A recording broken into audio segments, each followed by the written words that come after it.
Preparing to live stream. Yes. I think we are live. Are we?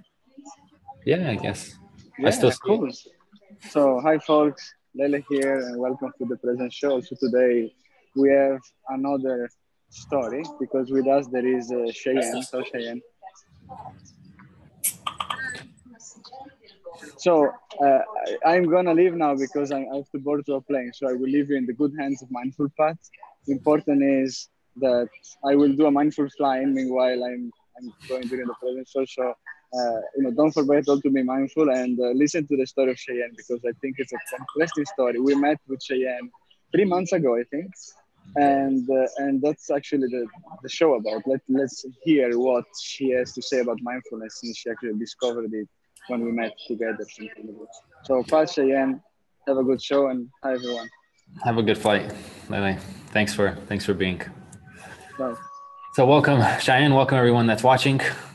Thanks for being here. Maybe we could start just by I'll briefly introduce you. So Cheyenne is a global digital strategy consultant, and we met a few months ago, like Lele said. How did we meet? Yeah, so at the time I was working in the North America Transformation Office for IBM Services, and we were doing this work-life integration series, and we thought it would be a great idea to kind of kick off our year by doing a series on mindfulness. Because a lot of consultants have very busy lifestyles, and they may or may not have heard of mindfulness, but definitely not everyone practices it or is aware of it on the level that they should be. So, having Patrick and Lele being brought in to kind of educate our community, that was a really good experience. And I think a lot of the people after wanted follow-up materials and wanted to learn about how they can continue incorporating that into their own lifestyle. So, And did you hear anything about mindfulness before the series? I think I've heard people mention it from here or there. Like they mostly were talking from the sense like, oh, I need to meditate, I need to think and recollect on things, but not really beyond that at all. It's never been a huge presence in my life or in the community around me. And what do you think about the session, the series?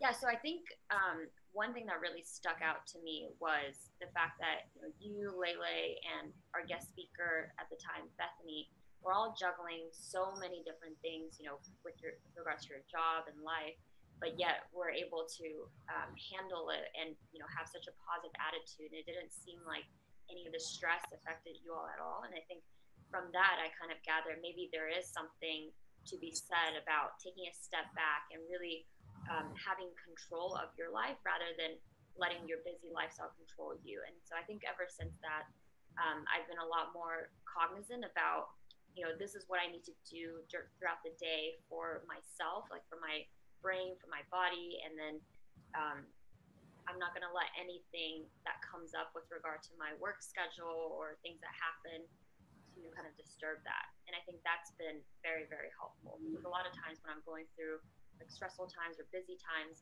I tend to, eat really unhealthy foods or sleep late, or just my entire kind of schedule just flips upside down. And then it only really makes me more stressed and more behind. And I don't know if it's like an effective way to be productive. Right. Yeah, it's a common thing for a lot of people to resort to these quick satisfaction treats, for example, snacks. And I've noticed in a lot of corporations, we don't really have the healthiest food, the vending machines and the canteens and things like that. And just generally in the world, we have more and more processed food that gives you that quick energy boost, but then you feel bad afterwards, right? And then you get more stressed because you're stressed about what you ate, and then you're tired, and like you're saying, your sleep cycle's off. So it's good to become more aware of that. And what I'm hearing is that you've become more aware of your stress when it's happening and what you're eating, correct? Yeah, I think what happens is I tend to prioritize, sudden events or, whether it's with work or with friends that come up over what I've set out to do for my schedule. So I very easily let things throw off my daily kind of groove. So for example, if something came up with work where, there's like a huge deadline, instead of saying like, okay, I'm going to work until this time and go to sleep because this is my bedtime, I will just kind of continue working and working. And then, the next day I'll feel tired and probably waste, the first half of the day by being not productive.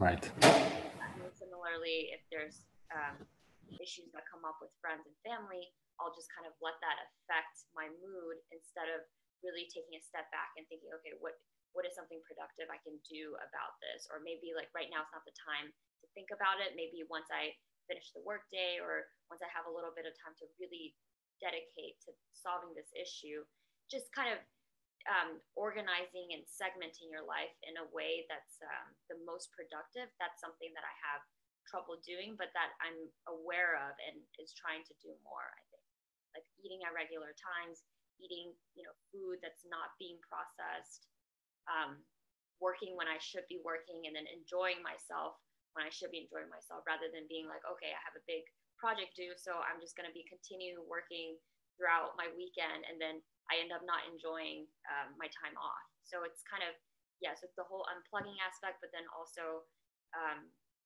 being aware of what I do to my body. It's key. That's, the awareness and the presence, not only of being aware of your thoughts and, like you mentioned, priorities, because it's key to be able to learn to let go of things, right? We have so many things happening in our lives, at work, wherever, and we could just keep on doing things and have them coming, but then we're not productive, like you're saying. So you have to be like, okay, this just happened. What do I do? No, this is a priority. This is not a priority, and then you move on, right? And a lot of times people get to that point, but they're afraid of letting go. Oh no, I need to work on that project, or I need to take that opportunity, or I need to see my friend, and then we have so much going on, like you mentioned, that we're constantly thinking about that, right? You're working over the weekend rather than being present with your friends. And then when you're with your friends, you're thinking about work. So everything's off. And if you become aware of that, you really start seeing benefits. And I'm guessing that you already are seeing some benefits. Yeah, I think it's very easy, with all the things that come up, to get short-sighted and focus on like, okay, getting this done has really good short-term benefits because your boss will be happy, or you'll be a good performer. But I think being mindful is really about having more of a long-term vision for yourself, like having that kind of North Star for I want my body and physique to be at this level in when I'm 40 or 50, and kind of keeping that on the back of your mind so that you're working towards that goal. You're not just being like, okay, I'm invincible right now and I can put myself through anything. You're kind of thinking, okay, I have to work out and I have to, take deep breaths so that my, cardiovascular health down the line will be good. And then I think similarly, like with the work perspective as well, there's no if you have a short-term vision, you're focused on your current project, your current job. But if you have a long-term vision, you think about, okay, this is the kind of life I want to have. This is the kind of family I want to be surrounded by, and this is the kind of person I want to be. And you just have to have trade-offs between, which of these things that I'm doing currently really matters to that long-term vision I have with who I want to be. And then if it's not really crucial, then you can deprioritize it and be like, as long as I continue to work hard, then I will still get to that point. But that doesn't mean necessarily staying up really late or pulling an all-nighter to get work done. It also requires, I'm sure, a lot of patience, right? Because we have these long-term goals, and a lot of times obstacles will come up and this will deviate from the path that we planned. Do you strategize or kind of plan the future? Have you done anything in the past to how you want your life to look like, or do you kind of adapt to as it flows? Yeah, so that's a really good question. So I actually have always been someone that's very, planned for the future, because my parents were very like that. They were all like, you need to go to good school. They really wanted me to pursue a career in medicine. And so I think, starting off college, that's sort of what I focused on. I had my whole career planned out, like before I was even 18. But then once I got there, I realized that, you know, hey, like studying medicine is not really a good fit for me. That's not what I'm passionate about. So I think because of a lot of shifts that happen, I kind of ended up in a place that was never really planned out at all. And then since that experience, it's really taught me that, you know, you really can't, I think your life becomes a lot more exciting and a lot more authentic if you don't plan things out. You maybe have a vision of the kind of values you want to have and, you know, the kind of life you want to live, like the whole idea of, you know, having your North Star and working towards it, but not necessarily have exactly, okay, this is what I need to do to get to this point by the time I'm 30 or 40. And that helps a lot with, you know, disappointments and stuff at all as well. I think if you live more authentically and kind of take in the moment and seize opportunities as they come rather than plan ahead without even knowing, we can't really predict what the future is going to bring to us.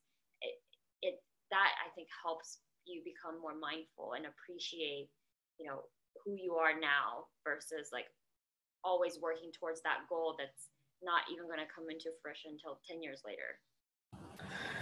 Yeah, I really like saying that this quote about how oftentimes the biggest obstacle that we put in front of us is the path, because we believe that, you know, I need to go to this school and then get this certification and then get that job in order to get to that point. And then I'll be happy, then I'll be successful, then my parents will be happy, then society will be happy. And we try to follow, you know, the examples or the paths of other people, and life is very unexpected and that path often gets blocked or changed, and we focus so much on the path that we forget to live, right, to experience what's happening and then adapt to our own course and set our own path. And you know, when you're climbing like a mountain, because we have that metaphor of reaching the highest peaks, right, we focus so much on the peak that once we get there, we're like, oh, I see another peak, or the valley is even different, and we don't experience, you know, the beautiful mountain pass and valley as we're walking up it. So I really like what you're saying about, you know, planning, but also finding time to enjoy this here now.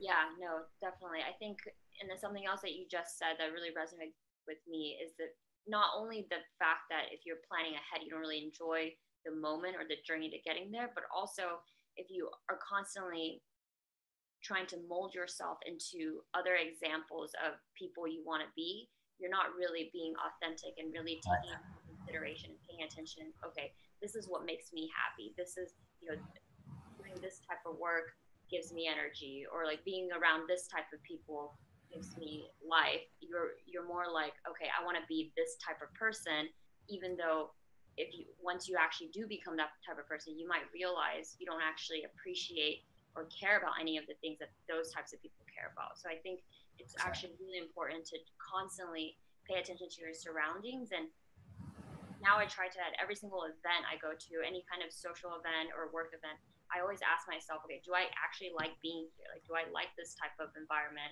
Do I like this type of coffee shop? Or, you know, do I even like shopping? Asking yourself all those questions will help you be more aware of like what your preferences are, and then kind of going off of there. Like if you don't have a good time hanging out in this type of environment, the next time you choose something different, and then you might discover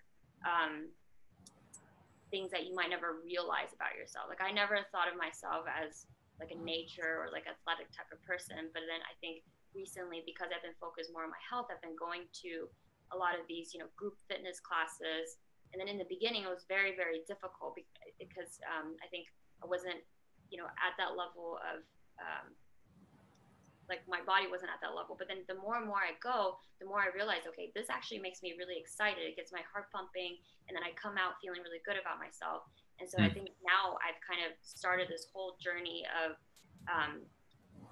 you know, pursuing fitness that I never would have before, because I never thought of myself as someone who was athletic. And then yesterday I went on this 40-mile bike tour in New York. And then I just thought that it was probably one of the most memorable, best experiences I've had this past year, like more so than going out on a Friday or Saturday night, hang out with my friends. It just felt really, there was so much adrenaline from, you know, biking really fast, kind of like on the highway with all these other people, and they blocked off all the roads. And so that's just something like me remembering how I felt during those 3 to 4 hours made me realize that, okay, this is something that I want to continue doing. And this is something that probably gives me more excitement than, you know, the normal activities that I was pursuing like, you know, 2 years from ago. Perfect. Thanks so much for sharing. We're at the top of the 15 minutes. I'll share quickly a practice that we can all do, and it ties in very much to our health and how we behave in the office, because a lot of us are, you know, stuck in front of our computers for minutes, hours at a time. So our eyes get really strained, which causes our head to hurt, and then our shoulders and our back. So it's a quick little technique that you can do. So all you need to do is put your fingers in front of you like so, okay? And you keep focusing forward, right?